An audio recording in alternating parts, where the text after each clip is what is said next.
Okay, y'all. So we gonna dive a little deep today.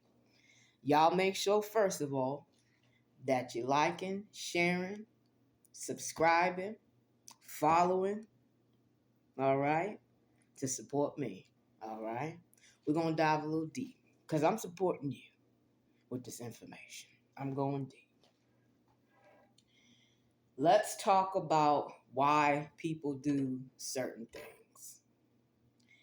Why people ghost you. Let's get on that one for a second, okay? Why people ghost you. People will ghost you for several different reasons. Okay? People will ghost you for several different reasons. One of the reasons is fear of rejection.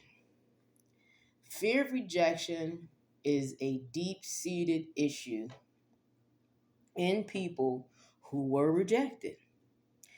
It's just that damn simple. It's a deep seated issue from people who were rejected, whether it had been their parents, whether it had been school friends, whether it had been jobs, girlfriends, boyfriends that they wanted, etc. Opportunities that they wanted. Let's say, for instance, for example, somebody wanted to be a singer and they believed that they could sing. Let's just say, hell, they knew they could sing. And when they sang, people told them to shut up. People booed them. People laughed in their face. People didn't support them. Well, unless that person has a high self-esteem about themselves, some go-get-it assness, you know what I'm saying? They are not going to put out the effort and the wherewithal to continue to do something despite what someone says, and that's a self-esteem issue. So rejection is a deep-seated issue. It could be stimulated from abandonment, feeling lonely. Okay, let's say that when you went to go give one of your parents a hug, all right, and they told you to get off them. Okay, because that has happened to me all my life with my mother. My dad wasn't nowhere around after a while. So, when my story, when I went to go give my mother a hug or say up, she would push me off of her. She would twist her face up. She would tell me to get off of her. So physical touch, the lack thereof, is a form of rejection. It's a form of neglect. It's a form of abandonment. So some people, when they ghost you, they feel like I got to get you before you get me. They have trust issues, so they feel a sense of power when they do it. Okay? They feel a sense of entitlement of I'm gonna get you because I got you. Some people think it's fucking funny. Some people have valid reasons on why they ghost you because they're in a situation where they need to, such as an abusive relationship. Some people like to play in people's motherfucking faces. Let's just keep it real. Some people like to feed their ego and think that they're goddamn players and pimps and Paul Walls. Okay? Some people want to see how far they can take it with your ass or anybody else's ass till they get their ass whooped. And then they ghost you for real because they don't want to go through that. Okay? All right? But it stems from a deep-seated issue, whether it happened in childhood, as a young adult, as an older adult.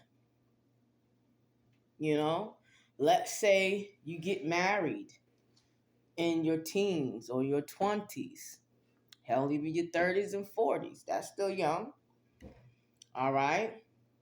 And there was a lot of cheating going on, beating going on, bullshit going on, monetary issues, and the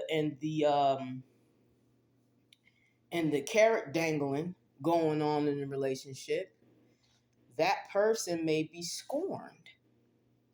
That person may feel some type of way about a certain particular zodiac sign, or they may have a stained look at what a relationship is or could be based upon the relationship in which they went through. That is a deep-seated issue. That is an issue that has to be worked out. And if it's not, if that person or people get into another relationship with other people,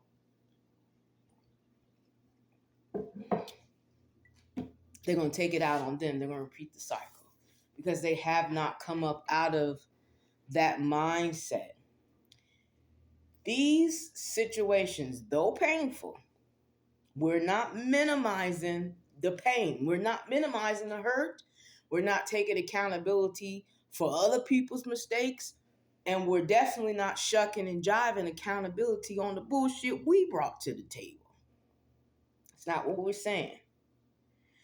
But if you do not begin to dig deep to the root of the motherfucking issue or issues, you will take it out on other people. You will continue to run into the same type of people, places, and things that needed to go the fuck on.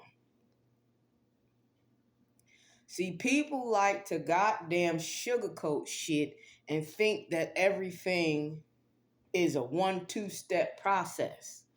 You could sit here and meditate for 20 minutes every day and something will trigger your ass, and I promise you, you will act like a goddamn fool. Now you sitting up here asking yourself 101 questions because now you feel like you're back at the drawing board. No, darling, you're not back at the goddamn drawing board. You're in the moment. You're in the now. You're in the process. Healing is not linear. It's not a straight thing. That motherfucker's up, down, side to side. It will ride your ass. There is no 1-2 step program that's going to help you. You've got to realize that helping yourself and being authentic with how you thinking, how you're feeling, what you're doing, what you choose not to do, what you choose to do, whatever that may be, is goddamn okay. And if it's not okay, you have to have the wherewithal to sit your ass down somewhere and be an adult. And if you can't do it, then hey, sometimes you just can't do it. And that is okay too. But taking responsibility of yourself, accountability of what you've done, is going to make all the fucking difference in the world. When you ghost somebody, it shows the immaturity in your communication skills and your thought patterns. The fact that you have not gone to the root to heal. It could be the fact that you don't want to face that healing, so that just keeps you stuck in that bullshit. It shows that you are childish in your actions and in your mind, which means whatever the age it happened to you that was deep-rooted, that fucked you up, that's the age you're still stuck at. You don't want to grow. You don't want to go. You just want to show your ass. And you think that's power, but it's bullshit. How much more time I got on this? We may have to do a part 2. Yeah, let's do a part 2. I'll see you there.